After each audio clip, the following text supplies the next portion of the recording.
the person you have faith in for many years, the professional who makes a weekly appearance in your living room, the charming star of Pawn Stars, Rick Harrison, who built his business on knowledge, authenticity, and trust, is describing his accomplishments. But imagine for a moment that everything you believed you knew turned out to be a meticulously planned fiction.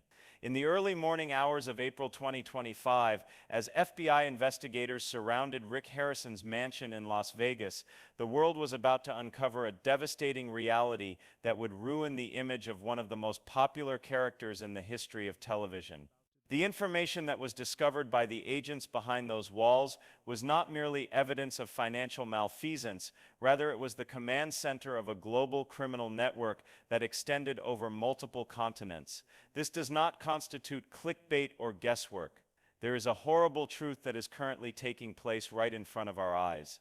The individual who educated the United States of America on the subject of history and antiques had a hidden history of his own, one that includes involvement in the trafficking of people, the washing of money, and connections to organized crime. It's not only a question of how he did it, the focus should be on how he managed to keep it hidden for such a long time.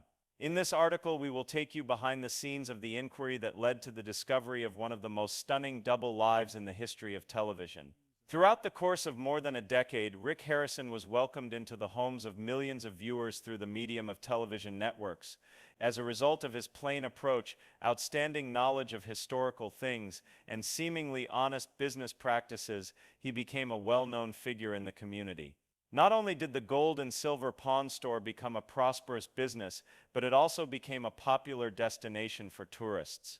The event attracted admirers from all around the world who were eager to get a peek of the location that they had seen on television. Harrison's rise to popularity appeared to be the ultimate example of an American success story. He was a man who created something out of nothing, and his expertise and personality propelled him to the forefront of international attention. The top bestseller lists of his books, the crowds that his visits attracted, and the business advice that he offered were sought after by aspiring business owners. At first glance, he appeared to be the epitome of genuine achievement, but something unsettling was developing beneath this carefully created public image that was being presented to the public. The metamorphosis did not occur all of anew. About the year 2016, those who were close to Harrison started noticing some small changes. The behavior of Rick is said to have changed according to former employees. He got more evasive and more commanding of the situation. The pawn shop's workplace, which had previously been less stressful, became more tense. More stringent non-disclosure agreements were required to be signed by all members of the staff. Rather than spending more time on the shop floor, Rick spent more time in private meetings that were held behind closed doors. His natural attractions were more deliberate, and his affable nature appeared more rehearsed. This transformation was obvious so much that it was even noticeable in interviews. It was believed that the pressures of celebrity and the demands of running a corporate empire were the causes of these changes at the time. As a matter of fact, they were the very first flaws that could be seen in a veneer that was already beginning to fall apart. From the perspective of a former worker who had been employed at the pawn shop for a period of 6 years, he was no longer the same person. He appeared to be continuously looking over his shoulder, which resulted in a perpetual tension that was present. During the early days of the show, Rick would engage in conversation with others and spend a considerable amount of time studying various goods that were brought into the shop. The new Rick, on the other hand, was aloof and would always be on his phone, carrying on these whispered talks. As soon as clients requested to meet with him, most of the time he would decline, unless there were cameras around. The fact that Rick Harrison was building a parallel life, one that capitalized on his celebrity and respected position in order to conceal acts that his admirers would have found incomprehensible, was something that no one was aware of at the time. According to the findings of the investigation conducted by the FBI, Harrison was not merely the proprietor of a pawn shop who also starred in a television show. Rather, he was the brain behind a complex network of illegal enterprises. At the beginning of April, federal authorities carried out the search warrant that they had obtained for Harrison's mansion. They came into evidence that was significantly more unsettling than anyone could have ever predicted. Hidden beneath his huge Las Vegas property was a sophisticated command center, equipped with monitoring equipment, various encrypted hard drives, and even a holding cell that bore evidence of recent use. All of the documents that were taken from the apartment provided evidence of a criminal enterprise, including information about overseas payments, shell businesses, and coded communications. Stretching far beyond the domestic sphere, a scenario that appeared to be more appropriate for a criminal kingpin than a television star was described by the agents who took part in the raid against the television personality. The basement of Harrison's home had been transformed into what the investigators referred to as an operational hub. This hub featured a number of computer terminals, encrypted communication equipment, and walls that were covered with maps that marked locations all over the world. It was possible that Harrison traveled worldwide under a number of different identities because there were many passports with different names, but all of them had his photograph. A locked room that appeared to have been used to detain people against their will was perhaps the most unsettling of all the rooms. The doors were reinforced, there were no internal knobs, and there was evidence that suggested the room had been occupied recently. Considering the level of complexity involved, the financial aspects of Harrison's hidden empire are absolutely enormous. Investigators have discovered at least 17 distinct limited liability corporations that are tied to Harrison. These firms are located in 6 different states and 3 different locations outside of the United States. There are a number of these businesses that appear to exist purely on paper, registered at addresses that do not exist, and they do not have any workers or assets that are visible. It was very evident that their objective was to conceal the flow of resources and financing. A total of nearly $3.4 million was transferred through accounts that were connected to these shell firms over the course of just 16 months. These shell corporations had connections to industries that were involved in human trafficking and money laundering. Patterns that are consistent with well-known criminal groups were followed by the transactions. In order to conceal illegal actions, Harrison is utilizing his legitimate business pursuits as a cover.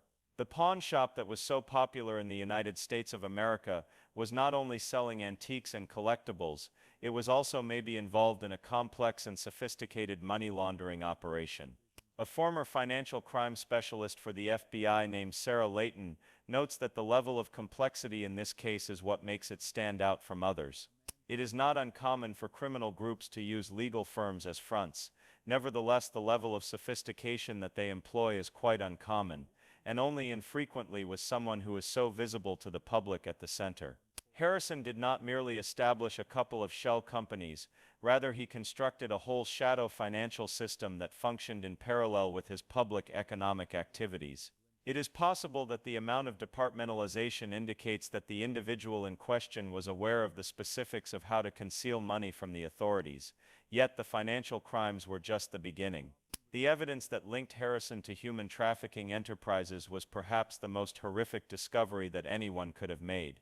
Hard drives that were encrypted and contained spreadsheets and communication threads that detailed the movement of people across borders were retrieved by agents of the Federal Bureau of Investigation. These were not only financial transactions, rather they were records of human exploitation, and it appears that Harrison had a significant role in the coordination of these activities. His network included known players in the criminal underworld such as Eduardo Aluma Ramirez, who is believed to be the commander of a human trafficking route that runs from Baja California to Nevada. Based on the documents, it appears that Harrison's riches and renown served as the ideal cover for these operations. This enabled him to effortlessly transition between legal business circles and criminal organizations. There is a significant lack of information regarding the victims of these activities. However, investigators believe that a significant number of them were vulnerable individuals hailing from economically deprived regions who were offered legitimate employment prospects in the United States. Once they arrived, their documents was taken away from them, and they were coerced into sexual or laborious activities. A specialized task force has been established by the Federal Bureau of Investigation (FBI) in order to find and provide assistance to these victims, many of whom may still be in high-risk situations across the country. Agents are working around the clock to dismantle whatever remains of the network in order to fulfill the humanitarian component of the case, which has added a sense of urgency to the inquiry that is now underway. Equally alarming is the fact that Harrison's network extends all over the world. The Federal Bureau of Investigation (FBI) was able to establish a network that encompassed many continents by finding transactions that linked his shell businesses to operations in Prague, Bangkok, and Tana. The identities of each transaction were meticulously concealed, and they frequently went via a number of intermediaries before arriving at their final destination. The conversations that were retrieved from Harrison's devices utilized coded language and channels, displaying a degree of expertise that is indicative of years of meticulous planning and execution. It was not a businessman who made a few poor choices or an amateur operation that was being carried out here. With Harrison at the head of this criminal operation, it was a calculated criminal enterprise. Because of the worldwide ties, the investigation has become more complicated, and it is now necessary for law enforcement organizations from a number of different nations to work together. Harrison may have taken advantage of his famous profile in order to create relationships with corrupt officials in particular places, according to sources who are close to the investigation, adding another layer of convenience to his illegal activities. As a result of these disclosures, his frequent international travel, which was apparently accomplished for the purpose of antique hunting or expanding his firm, is currently being re-examined. There is a possibility that each journey is an additional link in a chain of illicit operations that have traveled around the world. Investigators and members of the general public alike continue to be perplexed by the subject of how someone who is so conspicuous could have managed to conceal such activities for such a lengthy period of time. The solution can be found, at least in part, in Harrison's meticulous efforts to cultivate his public image. When he was a television personality, he gave off the impression of being knowledgeable, honest, and forthright in his approach to business. For the sake of the show Pawn Stars, he was portrayed as an authority on historical relics, someone who placed a premium on authenticity above all else. There was a cloak of believability that was produced by this carefully crafted persona, which made the claims that were brought against him seem implausible. Who would have thought that a man who was able to penetrate the homes of millions of people every week through their television screens could be involved in criminal actions of this magnitude? According to Dr. Vanessa Chen, a criminologist, this is the epitome of concealing one's identity while being in plain sight. Harrison established such a powerful public persona that was characterized by honesty and expertise that it did a good job of concealing the fact that he was engaged in other pursuits. People have a natural tendency to be resistant to conflicts in the beliefs that they have created. For example, if you have seen someone on television for a number of years, you are aware that they are trustworthy. You are going to disregard evidence that contradicts your position. Harrison performed a fantastic job of capitalizing on this psychological propensity. It is safe to say that the consequences of these discoveries have been immediate and far-reaching. As the investigation proceeds, the History Channel has decided to stop Pawn Stars for an indeterminate period of time. Despite the fact that it was formerly a flourishing tourist attraction, the gold and silver pawn shop is currently facing an uncertain future. On social media, many have expressed astonishment and bewilderment, and they are having a difficult time reconciling the Rick Harrison they thought they knew with the real Rick Harrison. With regard to the individual who is at the hub of these claims, there are bigger consequences for the entertainment industry and reality television, in addition to the acute shock that has been caused. What is the number of other notable personalities who might be concealing similarly sinister secrets beneath well-controlled public personas? Following the progression of the legal proceedings, Harrison is being accused of a number of serious offenses, including money laundering, people trafficking, and conspiracy. If you are found guilty of these offenses, you might face a large amount of time behind bars. The authorities at the federal level are resolute in their efforts to demolish not only Harrison's personal business, but also the entire network that he is believed to have assisted in constructing and maintaining. In a short amount of time, this case has garnered not only national interest, but also the opinions of legal professionals regarding the possible outcomes and the wider implications for investigations of a similar nature. The discoveries have compelled those individuals who have worked closely with Harrison over the course of their careers to undergo a humiliating reevaluation of their experiences. Those who had previously worked with him now have a better idea of his gradually increasing secrecy and the changes in his behavior. In hindsight, interactions that appeared to be merely peculiar at the time now appear suspicious and suspicious. It appears that the non-disclosure agreements that became more stringent over time, the secret meetings, and the progressive removal from public-facing portions of the business are all pieces of a puzzle that no one noticed until it was too late to do so. An individual who had previously been a part of the production team and had worked on Pawn Stars for a number of seasons has admitted that there were times when the show felt odd, such as when he would suddenly cancel filming days without providing any reason, or when particular portions of the property suddenly became off-limits to the crew. Simply put, we attributed it to the peculiarity of the star. In light of this, I find myself wondering what was actually going on during those days, as well as who was arriving and going when the cameras were not present. Despite the fact that the inquiry is still ongoing, fresh information is constantly being uncovered. The full scope of Harrison's network is still being investigated by federal officials at this time. The process of identifying those who were involved in these operations and unraveling the intricate web of financial transactions that supported them. Even if there is still a great deal that is unknown, the information that has already been disclosed creates a terrible image of deception on a vast scale.